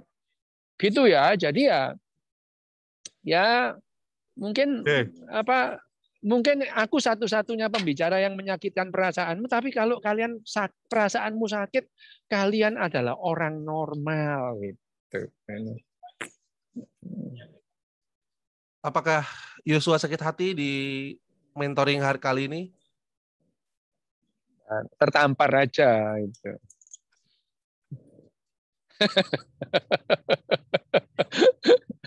Kalau saya pribadi enggak ya Pak, karena saya ngerasa kadang memang perlu sih untuk realistis gitu, dan bukan dalam bagus.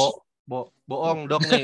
Bukan Dia dalam baru artian kita menyerah ya, tapi bohong nih. Nih barusan WhatsApp aja, alah apaan ini kata dia gitu. Nggak ada dok, semua dok.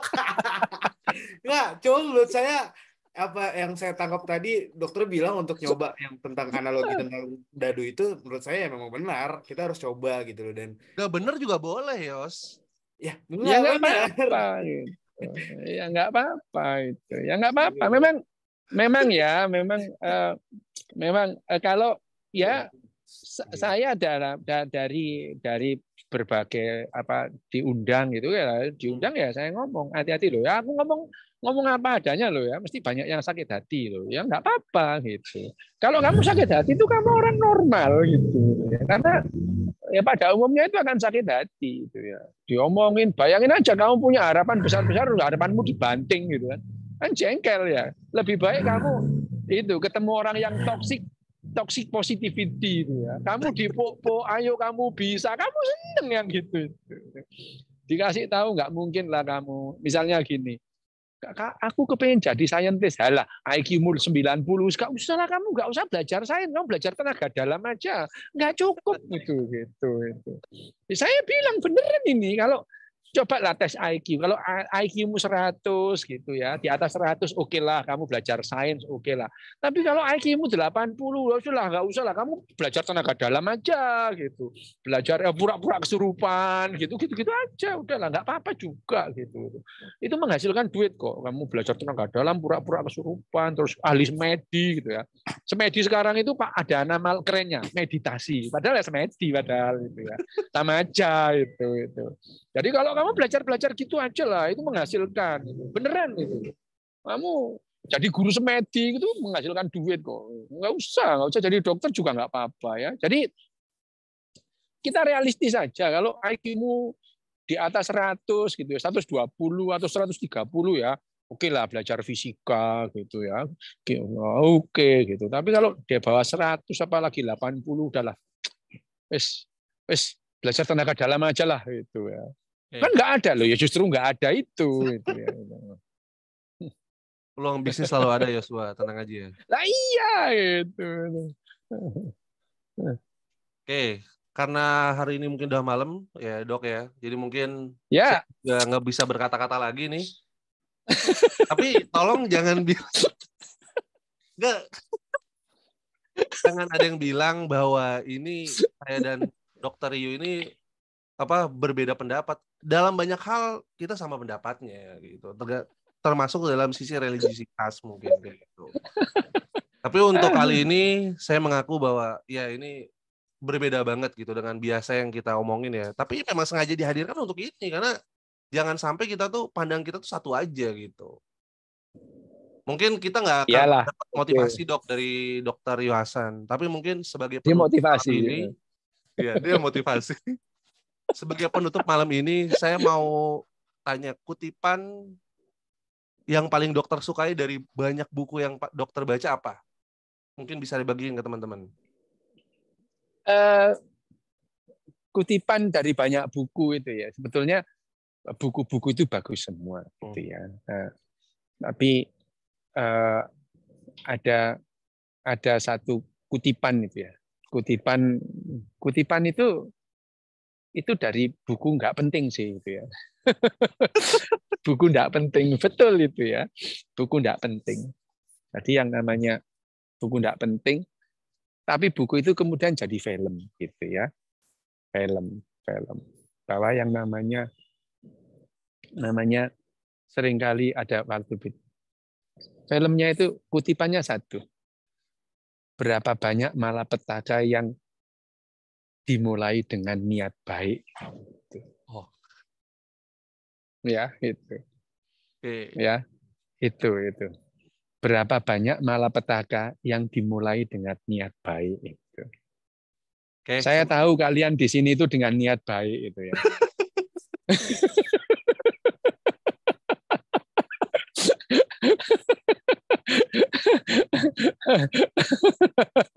Ternyata untuk tertawa itu nggak perlu motivasi teman-teman. Dia motivasi pun bikin tertawa.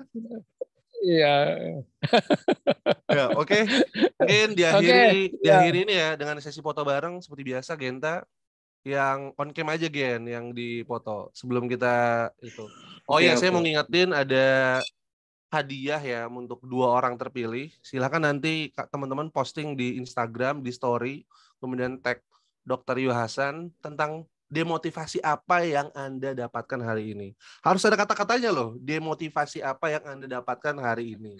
Dari yang banyak dokter omongin, tolong kutip demotivasi apa yang Anda dapat hari ini pokoknya. Oke? 2 orang nanti terpilih akan dapat 500.000. Oke. Oke, saya juga akan memberikan giveaway kepada 5 orang yang komentarnya paling ngawur lah ya gitu. Yang nanti yang jurinya Rian ya, jurinya Rian gitu. Oke. Hadiahnya nanti gampang aja, pokoknya kejutan. Ya, oke. Nanti aku kirim lewat Rian ya. Oke. Oke, siap Dok. Ya, oke, Genta untuk sesi foto bareng. Oke. Aman, Bang. Oke, slide pertama ya, yang on cam aja nih, teman-teman. Yang on cam aja. Yang kita foto. Oke, slide pertama 1 2 3. Oke, next slide kedua 1 2 3. Next slide ketiga 1 2 3. Next slide keempat 1 2 3. Next slide kelima 1 2 3. Wah, banyak banget nih. Slide sampai 12. Slide ke-6 1 2 3. Slide selanjutnya 1 2 3. Banyak banget. Slide selanjutnya 1 2 3. Slide selanjutnya 1 2 3. Slide selanjutnya 1 2 3. Slide selanjutnya 1 2 3. Slide selanjutnya 1 2 3.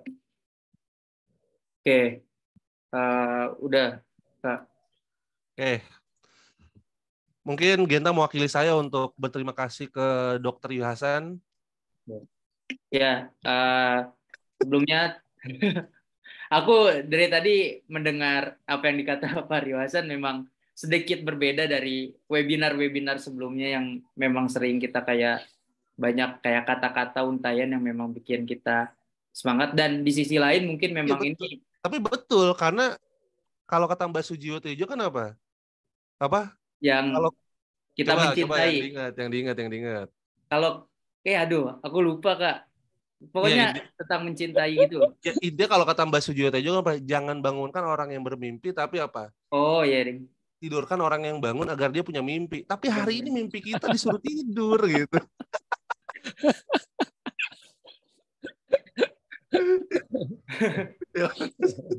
Lanjutkan ayo. Oke. Ya, mungkin memang kita harus ambil sisi positifnya karena kita memang harus realistis juga gitu. Di satu sisi karena dari yang apa dikatain tadi yang dibicarakan oleh Pak Dr. Yu Hasan nih, memang setidaknya untuk kita bisa sampai di sana tuh bukan cuma dari mimpi aja gitu, teman-teman, tapi bisa dari kayak kita berusaha semaksimal mungkin gitu. Nggak apa yang aku dapat tuh, kita nggak cuma kayak ngomong-ngomong doang kayak aku pengen kuliah di mana gitu, tapi kita harus diimbangin sama kita ya berusaha gitu sekuat mungkin. Kayak tadi Pak Dr. Yu Hasan tuh dia nggak suka itu, tapi dia harus belajar hal itu gitu untuk bisa jadi dokter gitu, teman-teman.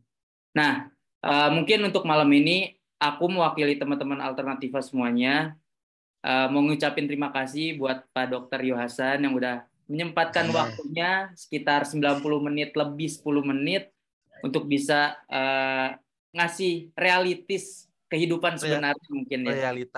Realitas kehidupan sebenarnya untuk anak-anak di sini semuanya. Jadi mengucapin terima kasih sebanyak-banyaknya kepada Pak Yu Hasan karena kita udah sempet kayak nge-calling Pak Yu Hasan tuh udah lama banget ya Kak Imam, sampai sempet lewat IG Instagram Alternativa juga ya kalau nggak salah. Sampai lewat Pak Kowinsam waktu itu. Iya. Iya. Ini minta maaf loh karena itu ya DM, ada ratusan DM itu nggak tak baca gitu ya. Nggak tak baca yang aku baca itu sebenarnya adalah dari DMPM yang aku follow gitu. Nah, aku itu di WhatsApp sama Kowim. Ini loh, Pak, Dok ini mosok sih gitu ya. Ternyata tak cari, iya ada beneran. Maaf ya, maaf gitu. Ya, nggak apa-apa Pak. Itu sebagai kita berusaha gitu buat undang Pak Rio Hasan karena memang kita tertarik banget gitu sama Bapak sendiri gitu. Ya, mungkin itu aja yang bisa aku ucapin buat mewakili teman-teman semuanya. Mengucapkan terima kasih banyak sebanyak-banyaknya pokoknya Pak. Mungkin langsung aku akhirin aja kali ya Bang. Terima kasih Dok udah hadir di mentoring kali ini. Ya, sama-sama. Sama-sama Rian. Ya.